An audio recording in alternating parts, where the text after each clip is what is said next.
কথা বলেছে। তারপর আরো কিছু কথা, আরেকটি ভাব আমি জানবো, সেটা হলো বাবা এই যে উম্মে হানি, কি বললাম উম্মে হানি, ওরাকে বিষয়ে প্রশ্ন করেছি। এই উম্মে হানি এই মানব দেহের মধ্যে এর স্থানটা কোথায়? উম্মে হানি সবকিছু 18টা মোকাম দেখিয়েছে। 500 বছরের রাস্তায় একটা মন্দির থেকে আরেকটা মন্দির যেতে, তাহলে এই মন্দিরে তার স্থান আছে। ঘর থেকে আমার আমার মানব দেহের মধ্যে আমার উম্মে হানির ঘরটি কোন জায়গা রয়েছে?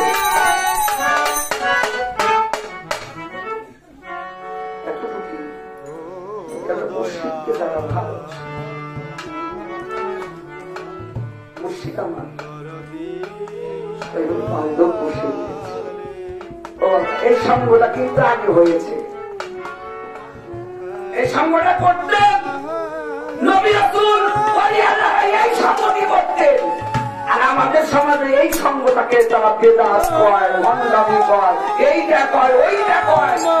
এই এগুলো কইরা মানুষকে দ্বীন ইসলাম প্রচার করেছেন আল্লাহ বলিয়া।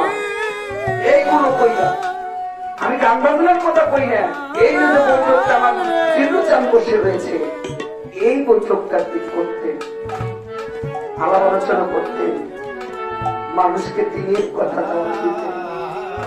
এই যে আমরা খানকাঘর উঠে বাবা, এই খানকাঘর সর্বপ্রথম কে উঠিয়েছিলেন? আমার আল্লাহর হাবিব। তখন মসজিদে নববী হয় নাই, মসজিদে নববী তো পরে হয়েছে, কিন্তু মসজিদের পাশে যে একটি ঘর ছিলেন যেখানে আল্লাহর হাবিব মা আয়েশা মিলে থাকতেন, সেটা কি খানকাঘর ছিল সর্বপ্রথম।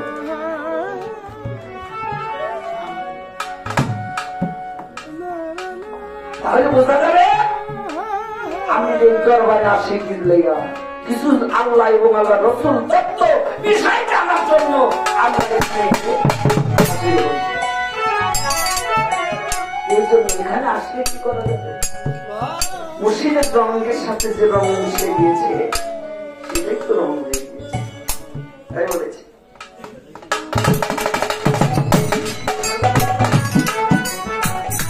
যাহারে ভালোবাসে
রে মজনু লাইলি মজনু প্রেম করিয়া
প্রেম করিয়া এই জগতে অমর হয় প্রেম করিয়া প্রেমিক মরে প্রেম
একটু কথা রয়ে গেছে, সেটা কি?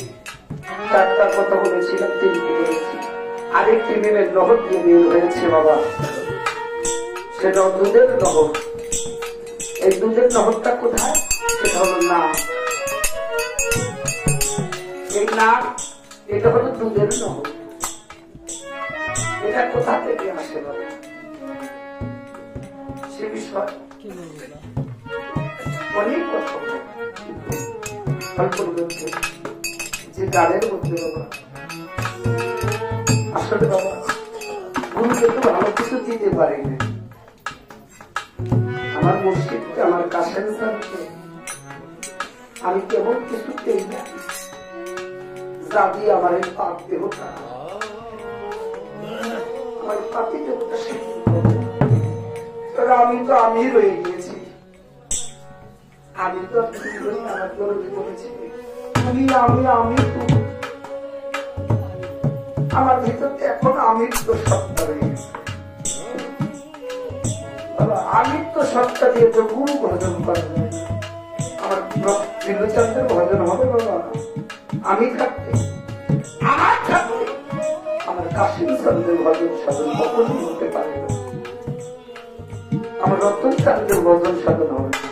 এই আমার কে ত্যাগ করবো, চেষ্টা করবো। খাওয়াই কে?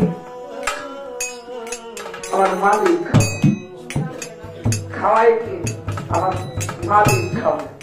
পড়াই কে? মালিক পড়ায়। এরকম একটি কথা বলছে কে?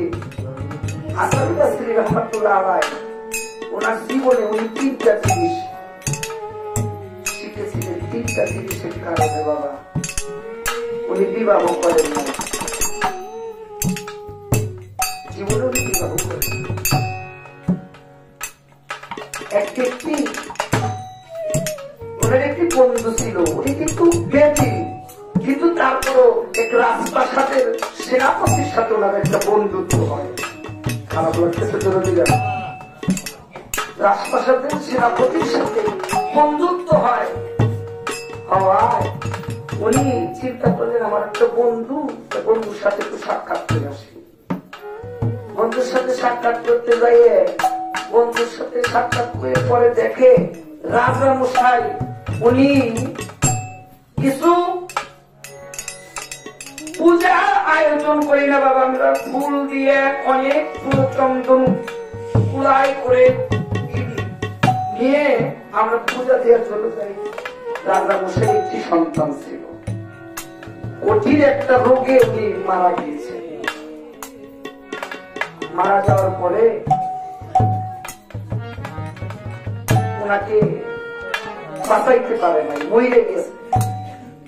প্রথমত সেনাপতিরা রাজপ্রাসাদে সেনাপতি মানে সে যারা ছিল সৈনিক বা ওই রাজপ্রাসাদের যত লোক ছিল প্রথমত ওনারা যাইয়ে ওনার কাছে যাইয়ে বললেন বাবা রে শাহজাদা আমাদের জীবন দিয়ে যদি হতো তাহলে আপনাকে রক্ষা করতাম, আমরা পারি না, আপনাকে ক্ষমা করে আমাকে ক্ষমা করে দিও। তারপরে কিছু সুন্দরী নারীরা পূজার আয়োজন করে শাহজাদার মাজারের ওই কবরের কাছে গেছে, যাই বলতেছে শাহজাদা যদি আমাদের যৌবনের বিনিময় বা আমাদের জীবনের বিনিময় যদি হইতো পৃথিবীর যত যেখানে নিয়ে যেত সেখানে যদি আপনাকে নিলে ভালো হইতেন, আমরা সেখানে আপনাকে নিয়ে যেতাম, আমাদের ক্ষমা করে দিন। এই বলে ওরা চলে আসলেন। পরবর্তীতে রাজা এবং তার রানী দুজন মিলে যে বললেন এমনি করে বিনয় করলেন বাবারে তুই তোমার একমাত্র সন্তান,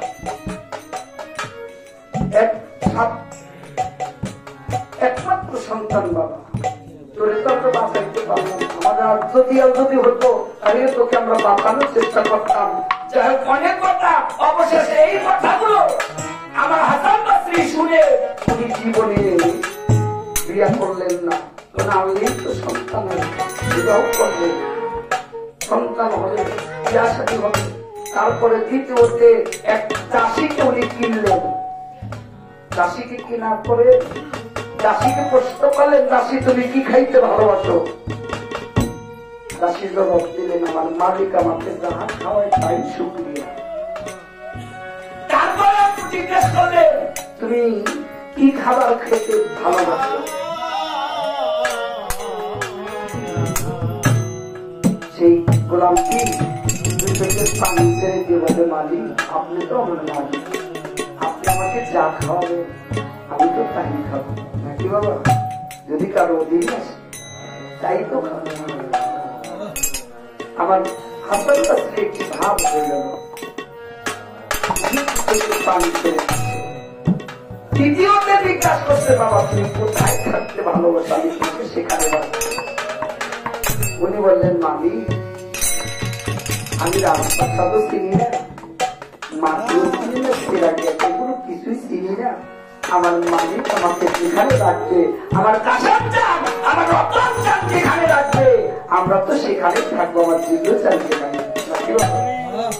দরবারে এসে গত বছর আসছিলাম, দেখলাম এবার ভক্তদের থাকার জন্য স্থান করেছি। এটা কি করে মালিকই তো করে, এই দেহের মালিক এখন কি, দেহের মালিক আমার জীবন চান, আমার রতন চান, যার কাছে যে পায়া পেয়েছে দেহের মালিক করে সে।